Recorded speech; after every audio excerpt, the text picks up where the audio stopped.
¿Qué tal? ¿Cómo le va? Sea muy bienvenida y muy bienvenido a otro programa especial Descifrando el Coronavirus. Mire usted, hoy vamos a hablar sobre los pulmones, porque ya lo saben, son cruciales, desempeñan un papel importantísimo para mantenernos fuertes, sanos y vitales. Por eso vamos a conversar hoy con un especialista de primera, el doctor José Padua García, quien es neumólogo y médico internista y que desde que empezó la pandemia atiende casos COVID y bueno, está certificado por las sociedades de Latinoamérica, la americana y también la europea de neumología. Es un gusto estar con usted. Muy bienvenido. El gusto es mío, Aisa. Muchísimas gracias por el honor de la invitación. Ha estado en la primera línea de combate de esta enfermedad tan peligrosa y letal. Y quería empezar con esto. ¿Cuáles son los primeros síntomas? Los síntomas que son de alarma, de alerta, de que debemos ir al hospital o debemos quedarnos en casa. Bueno, los síntomas cardinales son la fiebre, igual o mayor a 37.5 grados, el dolor de cabeza, el malestar general, el cansancio, puede haber pérdida de la olfacción o del gusto, y los síntomas de alarma tienen que ver más con una sed de aire, con disnea, con tos, y por supuesto un signo importantísimo es la saturación de oxígeno. Cuando hay disnea, tos y una baja de saturación de 90%, son síntomas de alarma para ir a recibir atención inmediata. ¿Y cómo una persona que no cuenta con un oxímetro se da cuenta que tiene problemas de baja saturación, o sea, de saturación por debajo de 90? Si una persona tiene hábitos sedentarios, es poco probable en esta enfermedad sobre todo que sienta falta de aire estando en reposo. Sin embargo, si se levanta y camina unos pasos para ir al baño o a la cocina o desplazarse en su lugar, puede sentir un poco de agitación o cansancio. Así es como se manifiesta la disnea. Muchas personas no saben expresar que les falta el aire, pero sí lo hacen manifestando que hay un poco de agitación o cansancio. Eso, aunado a una coloración en los labios azul violácea o en los dedos de las manos, que se llama cianosis central o cianosis periférica, una tos persistente que no para y una fiebre sostenida por 5 días o más, es el preludio de que la infección ya bajó de la vía respiratoria alta a la vía respiratoria baja e inmediatamente debe de asistir para que pueda tomarse, entre otras cosas, la saturación de oxígeno. En personas que tienen sobrepeso u obesidad puede haber una menor saturación de oxígeno, sobre todo si padecen enfermedades como las apneas obstructivas del sueño o la hipoventilación, en donde pues sus pulmones se expanden menos porque tienen pues una especie de chaleco en el tórax. Este chaleco es el tejido graso, y entonces cada vez que expanden sus pulmones lo tienen que hacer en contra de una fuerza mayor que las personas que son delgadas o con un peso normal. ¿Nos puede describir los tiempos de la enfermedad desde el momento en que uno cree que se contagió? Cuando uno tiene un contacto con un caso positivo, el periodo de incubación va de los 2 a los 14 días. En promedio, en el 60 o 70% de las personas, a los 5 a 6 días aparecen los primeros síntomas. Cuando comienza la enfermedad, los primeros 2 o 3 días hay síntomas generales, como pueden ser dolor de cabeza, fiebre, manifestaciones de fatiga, de dolor articular o muscular, pérdida de la olfacción y el gusto. Entre los días 7 y 8 hasta el día 12 puede haber una fase inflamatoria respiratoria en donde en el 20% de los enfermos, que no es una cifra menor, puede haber una neumonía por SARS-CoV-2 y puede haber en el 5 a 6% insuficiencia respiratoria aguda, que se presenta sobre todo entre los días 8 y 12. Ese es un periodo crítico porque muchas personas que empezaron con un cuadro leve pueden desarrollar una fase grave y crítica entre los días 8 y 12. Después del día 12 es menos probable que tenga una manifestación grave de la enfermedad, Sin embargo, hemos tenido en algunas ocasiones pacientes que cursan el día 12 o 13 y en ese día hacen un pico de inflamación. Entonces, arbitrariamente hemos medido las fases como una fase, un periodo de incubación, una fase clínica temprana, un periodo inflamatorio, respiratorio y una fase de convalescencia. ¿De qué depende que una persona se ponga grave? Esa es una excelente pregunta, porque no hay un solo factor, hay varios que incluyen la edad de las personas, el género, es un poco más grave en hombres que en mujeres, las comorbilidades, es decir, si una persona es obesa, hipertensa, diabética, si fuma, si tiene enfermedades respiratorias crónicas o si tiene alguna condición de inmunodepresión o inmunosupresión, o se atendieron tarde. También depende de la respuesta temprana de sus anticuerpos al virus. Se sabe que aquellos pacientes que desarrollan una respuesta con anticuerpos IgG antes del día 14 pueden provocar una mayor inflamación de sus pulmones y de ahí hacia el resto del organismo. Pero nadie sabe cómo tenemos los anticuerpos. Hasta el día de hoy, correcto, es un tema en el que no podemos predecir exactamente quién se va a poner mal. ¿Qué día hay que llegar al hospital? Hay que llegar al hospital en cuanto hay falta de aire o hay una baja de oxigenación. Ese es el día que puede ser desde el día 3, 4 hasta el día 12. Es súper importantísimo eso. Es crucial para prolongar la sobrevida de la población. ¿Por qué cuando los pacientes están graves en la unidad de cuidados intensivos o incluso sin ponerse grave, tengo entendido que los ponen boca abajo en los hospitales? ¿A qué se debe esto? Esa es una muy interesante pregunta porque tiene que ver con la fisiopatología de esta enfermedad. Incluso en personas que no están intubadas, también podemos y debemos de procurar ponerlas boca abajo o en decúbito lateral o de lado. Y esto tiene que ver con las zonas del pulmón que están afectadas por neumonía, en donde al llenarse de moco, de agentes virales y de nuestras propias células de defensa que están en contra del virus, esas zonas tienden a no ventilar u oxigenar adecuadamente. Cuando se invierte la posición del cuerpo, hay una mejor aireación de las zonas bajas de los pulmones, de las zonas que están en la espalda baja, y entonces eso permite que la persona oxigene mejor, estando consciente o estando sedada e intubada. ¿Y cuando un médico necesita darle ventilación mecánica o más bien intubar a un paciente? Bueno, ese es un punto crucial porque la gran mayoría de los enfermos hemos aprendido en esta enfermedad, a diferencia de otras causas de insuficiencia respiratoria, van a mejorar con fuentes de oxígeno altas, es decir, con herramientas como pueden ser mascarillas reservorio con puntas nasales de flujo alto.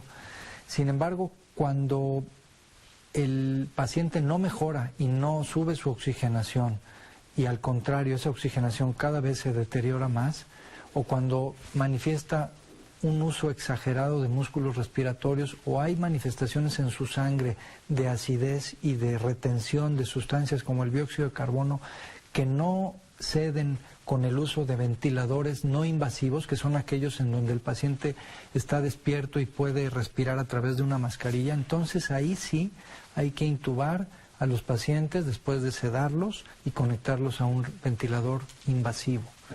Pero el ventilador invasivo no lo cura. Correcto, el ventilador no es un modo de curación o de tratamiento para la neumonía. El ventilador simplemente es una muleta cuya función es sustituir temporalmente la función de los órganos que están dañados.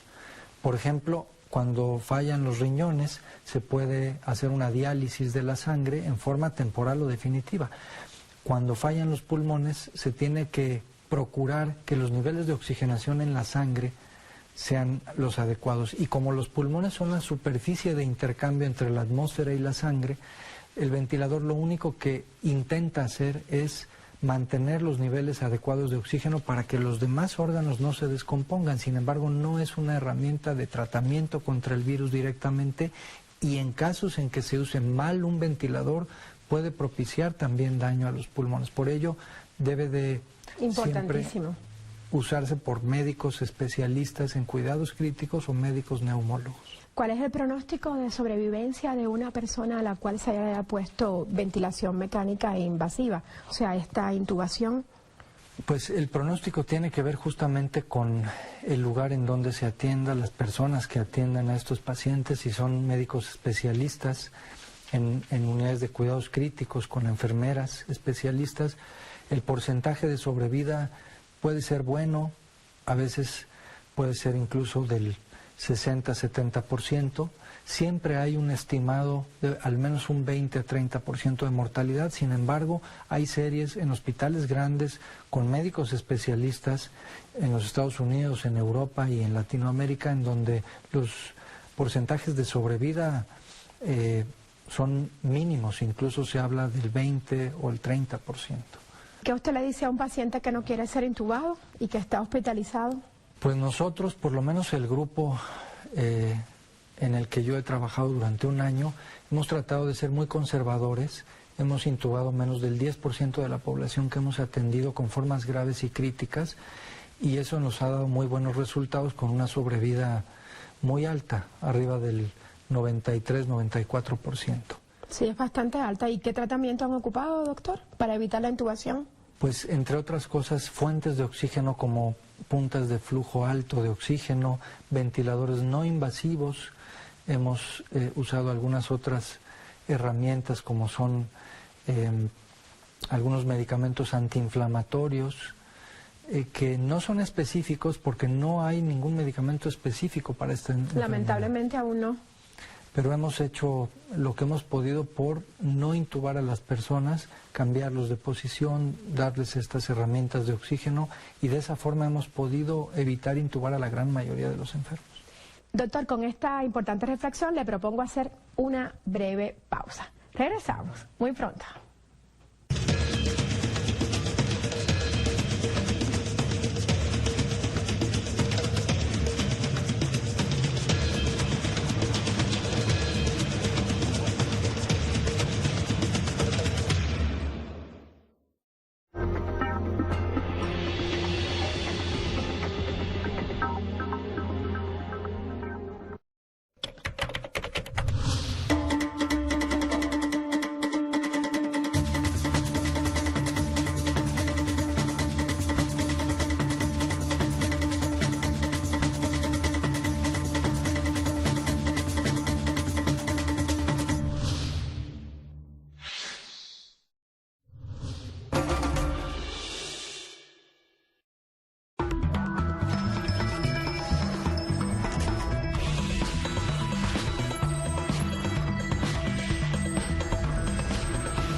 Ya estamos de vuelta para continuar descifrando el coronavirus. Y yo les decía antes que teníamos hoy un invitado muy especial, un doctor que ha estado todo este año que llevamos de pandemia en la primera línea de combate.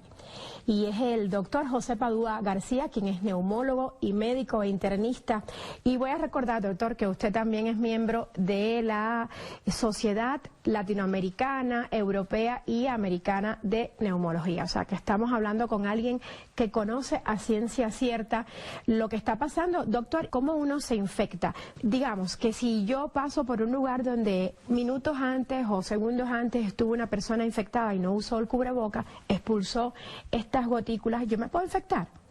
La gran mayoría de las enfermedades infecciosas respiratorias se transmiten por esta vía, por un flush o por gotas o gotículas, en donde la persona tose, estornuda, se ríe o habla, y esas gotas son expulsadas y dependiendo del tamaño de la gota pueden o no permanecer suspendidas en el aire.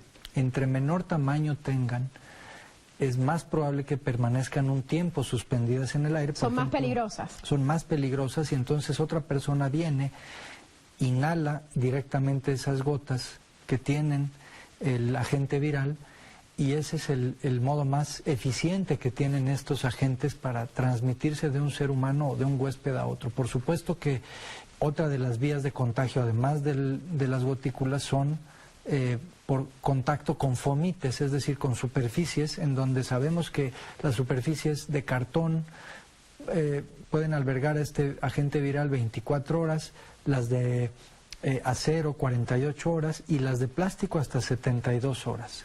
Por eso hay que estar lavándose constantemente la mano, porque no sabemos si alguien nos presta una pluma o nos enseña una foto en el celular, no sabemos si esa persona es asintomático y está con la infección, ¿cierto? Por supuesto, esa es la razón por la cual siempre tenemos que insistir en el lavado y en la antisepsia. ¿Ha cambiado el tratamiento desde que empezó la pandemia a esta altura? Sí han cambiado, sobre todo los que tienen que ver con la inhibición de la replicación viral. Sabemos que si bien el Remdesivir es un medicamento no específico, pero que tiene una tasa de éxito entre el 35 y 40%, ese medicamento en Latinoamérica hemos tenido mucho problema por el costo tan alto que implica. Entonces hemos tenido que recurrir, no nada más en Latinoamérica, en el inicio de la pandemia, en la gran mayoría de los países del mundo, a otras medidas farmacológicas para tratar de inhibir la replicación viral y hemos pasado desde antimaláricos, antibióticos como macrólidos, algunos antiparasitarios que se usaron incluso en infecciones por ébola o por VIH y sin embargo no tenemos la certeza de que estos medicamentos en realidad hayan reducido la replicación viral porque los estudios que se han hecho son in vitro.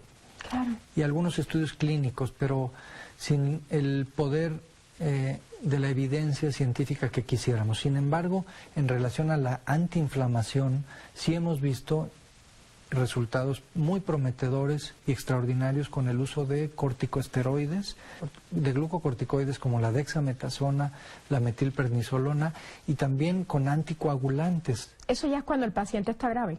Esos son medicamentos que se usan solamente cuando el paciente está grave. Doctor, y cuando el paciente es afortunado y no llega a ponerse grave, ¿qué tipo de tratamiento ustedes le dan para que no llegue a ser grave? Bueno, los tratamientos son simplemente sintomáticos, como pueden ser analgésicos de tipo paracetamol o acetaminofén, algún antihistamínico si es necesario, descanso, alimentación adecuada, porque la tasa de catabolismo que tiene esta infección es interesante. La pérdida de la masa muscular es muy rápida y la recuperación es lenta. Por lo tanto, se insiste en que los pacientes traten de comer bien, descansen, tengan una hidratación adecuada y en analgésicos y antiinflamatorios generales únicamente. ¿Qué tan estricto debemos ser en un confinamiento? La verdad es que tiene uno que ser exageradamente juicioso y estricto en el aislamiento. Lo ideal es que la persona infectada se quede en su habitación, si es posible. Sabemos que hay familias en donde pues es imposible, pero lo ideal es que esté confinado en una habitación, que reciba sus alimentos, que no comparta el baño o el sanitario con otras personas, que no comparta fomites como pueden ser cubiertos, vasos, platos, toallas, y que después de 10 días, que son los periodos en los que se marcó ya desde hace muchos meses por la OMS y los Centros para el Control de Enfermedades de Atlanta, el paciente puede volver a tener contacto con los demás porque se sabe que ya no es infectocontagioso, aún a pesar de que las pruebas pudieran seguir saliendo positivas. Por eso mismo se insiste en que no es necesario repetir las pruebas después de 10 días. En casos graves, que son los pacientes que están hospitalizados o en una unidad de cuidados críticos, el periodo se prolonga hasta 15 a 19 días. Entonces, en esos pacientes el personal de salud tiene que tener muchísimo más cuidado en el manejo, sobre todo de las secreciones respiratorias, porque en ese tiempo todavía se pueden contagiar. ¿Quién se muere? ¿Cómo se muere? ¿Y por qué se muere por la COVID? Bueno, ¿quién se muere? Se muere las personas que tienen mayor edad, las personas que tienen enfermedades, sobre todo obesidad, hipertensión o diabetes, o las tres. ¿Cómo se mueren? De la gran mayoría de insuficiencia respiratoria y algunos otros de complicaciones como son formación de coágulos en la circulación pulmonar, de algunas arritmias cardíacas. Esas son las causas de mortalidad. ¿Y por qué se mueren? En la gran mayoría de los casos por atenderse tardíamente. La gran mayoría de nuestros pacientes llegan entre los días 9 y 11, en el que creemos que se pudo haber hecho un poco antes de ese tiempo todo lo necesario para que no alcanzaran ese grado de inflamación y de insuficiencia respiratoria. Doctor, ¿y siempre un paciente que fue intubado, que estuvo grave, se queda con secuela? Ahí ya sabemos que las personas que tuvieron un curso leve no tienen ningún tipo de secuela, excepto que pueda haber pérdida de la olfacción o del gusto algunos meses.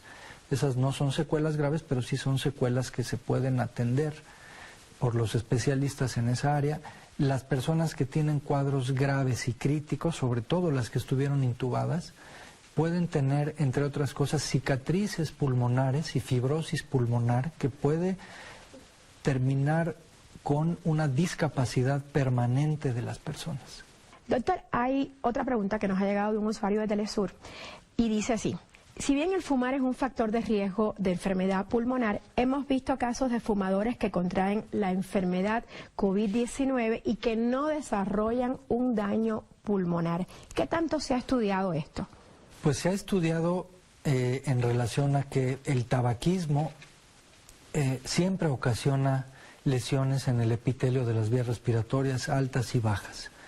Aun cuando los pacientes no tengan o no desarrollen bronquitis crónica o EPOC, que es esta enfermedad pulmonar obstructiva crónica por el tabaco, lo que antiguamente se denominaba enfisema, aun cuando no desarrollen enfermedades crónicas, el solo hecho de fumar y la irritación que eso promueve de las vías respiratorias es un factor de riesgo para los casos graves. Por otro lado, el tabaquismo incrementa el número de receptores de la enzima convertidora de angiotensina 2, que es la puerta de entrada de las células. Por lo tanto, los pacientes que fuman pueden tener cuadros más graves. No por ello existen excepciones a la regla, que quieren decir que algunas personas que fumen pues tengan un sistema inmunológico competente y no el 100% de los que fumen puedan desarrollar cuadros graves. Pero la gran mayoría de los pacientes que fuman van a presentar una evolución más tórpida en la depuración del agente viral de su sistema. ¿Cómo ha avanzado el desarrollo de la especialidad? ¿Cuánto han aprendido los médicos con este SARS-CoV-2 que nos ha venido a cambiar la vida a todos? Pues hemos aprendido muchísimo, Aisa. Hemos aprendido a no encasillar las enfermedades ni a los pacientes. Hemos aprendido a detectar oportunamente esta infección y en relación a la fisiopatología de la enfermedad, en la cual es diferente de otras causas de insuficiencia respiratoria, hemos aprendido que esta infección no se limita al pulmón, si bien es la puerta de entrada, ocasiona muchas otras complicaciones, sobre todo de tipo de coagulación. Formación de coágulos en la circulación pulmonar, en la circulación cerebral y cardíaca, en la circulación renal, manifestaciones de ruptura de la pleura, que es la cubierta del pulmón, formación de neumatoceles, que son burbujas o quistes de aire en los pulmones dañados, y secuelas como la fibrosis pulmonar, que puede desaparecer en unos meses, cosa que no habíamos visto en ninguna otra enfermedad, y eso es un dato prometedor y alentador. y en el 20 al 30% de los enfermos que tuvieron un curso muy grave puede quedar permanente y ocasionar discapacidad o la necesidad de uso de oxígeno suplementario en forma indefinida. Se nos está acabando el tiempo, pero tengo otras 2 preguntas antes de concluir. Doctor, ¿está usted preocupado con lo que está pasando? ¿La vacuna nos va a devolver a la normalidad que teníamos hace un año? Esa es la pregunta del millón, Aisa, y creo que sí estamos muy ocupados todavía los neumólogos y los médicos que se están dedicando a la atención de esta enfermedad. Estamos también preocupados, yo en lo personal, porque estamos dándole un papel curativo al 100% a la vacuna cuando aún no se ha distribuido ni se ha aplicado en la gran mayoría de la población. No hay ningún país seguro en el mundo, ninguna frontera, hasta que la gran mayoría de la población esté vacunada o exista realmente una inmunidad de rebaño, y por lo tanto sabemos que este virus no se va a ir, que va a seguir mutando y que los países que se encargan del desarrollo de la vacuna van a tener que actualizar la vacuna para que esta misma o estas mismas cubran la mayor parte de las cepas virulentas. Por lo tanto, hay que acostumbrarse a una nueva forma de vida aún con la vacuna, a una forma nueva de convivio, de trabajo, y tenemos que mantener un nivel de responsabilidad civil con nuestros semejantes, con nuestros familiares, y es una forma nueva a la cual nos tenemos que adaptar a vivir. Por lo tanto, estamos ocupados y todavía estamos preocupados hasta que no veamos en realidad que la gran mayoría de los casos graves no existen. Hasta que tengamos un tratamiento específico también, ¿no? Por supuesto, hasta que se desarrollen con algunas terapias blanco dirigidas a neutralizar el virus o agentes virales específicos, o terapias antiinflamatorias que sirvan en el 100% de los pacientes. Finalmente, doctor, ¿hay algo que podamos hacer para mantener nuestros pulmones sanos en lo que aparece el tratamiento específico y en lo que la mayoría de la población, al menos el 80%, sea vacunado? ¿Qué hay que hacer en nuestro día a día? Yo les diría que hay que evitar a toda costa el tabaquismo activo y también el tabaquismo pasivo, así como inhalar sustancias que puedan irritar nuestro sistema respiratorio, como pueden ser sustancias laborales, polvos de madera, de polvos de construcción, contaminantes laborales. Hay que tratar de hacer ejercicio en la medida de lo posible 4 o 5 veces por semana para tratar de incrementar nuestra capacidad respiratoria. Hay que comer mejor, hay que bajar el índice de masa corporal y el peso de nuestra población, y de esa manera podemos enfrentar la infección por SARS-CoV-2 con un sistema inmunológico más competente. Muchas gracias, doctor, por estas recomendaciones tan importantes y también por esta clase magistral que nos ha dado de cómo es que esta enfermedad, la COVID-19, afecta a nuestro cuerpo. Gracias, doctor José Padua García, por estar con nosotros, y también a usted le doy las gracias, amigo televidente, y les digo que nos vemos en 7 días para seguir hablando del coronavirus. Hasta la próxima.